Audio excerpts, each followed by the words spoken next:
देना हुआ पैसा होता है।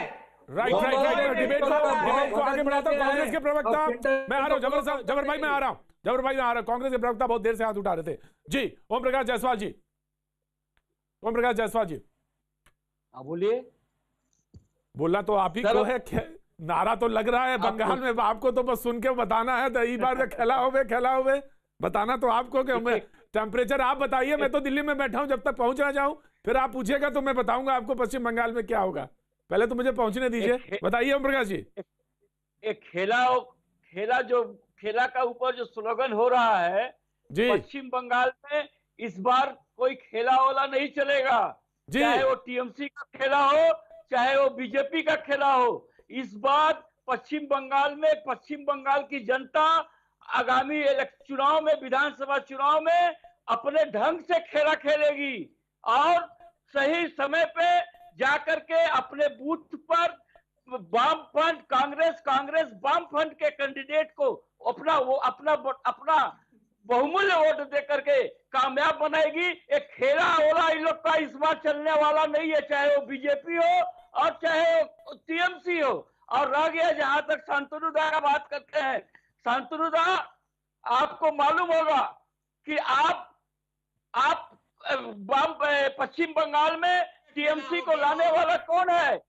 कांग्रेस के हाथ पकड़ करके पश्चिम बंगाल में आप लोगों ने को लाया गया था। लेकिन आप लोगों ने जिस तरह से पाप किया है कि हिंदी में कहावत है कि पाप अपने बाप को भी नहीं छोड़ता है, उसी का नतीजा है कि आज आप लोगों को भुगतना पड़ रहा है। मेरे शांतनु साहब, मैं आपको मालूम है कि हमारे कितने एमपी एमएलए और कितने काउंसलर को आप लोगों ने खरीदा, कितने लोगों को आप हमारे कितने अच्छे कार्यकर्ताओं को सीबीआई, ईडी और सीआईडी का ये दे करके आप लोगों ने उन लोगों को धमकाया और अपने पार्टी में ज्वाइन कराया पैसा दे करके। ये आप लोगों को बस शोभा नहीं देता है। आप लोगों ने कांग्रेस के पीठ में छोड़ा भोंका है, जिसका नतीजा आगामी चुनाव में आपको भुगतना पड़ेगा। और कांग्रेस वामफ्रंट की सरकार 2021 में पश्चिम बंगाल में बनेगी। मैं ठीक है दादा ओम प्रकाश जी थैंक यू। मैं आपके पास आता हूं। आपने बिल्कुल चुनावी माहौल बना दिया है, मुझे अब कुछ नहीं कहना है क्योंकि चुनावी माहौल लगातार दिख भी रहा है, टेलीविजन डिबेट पे भी चुनावी माहौल दिखने लगा है।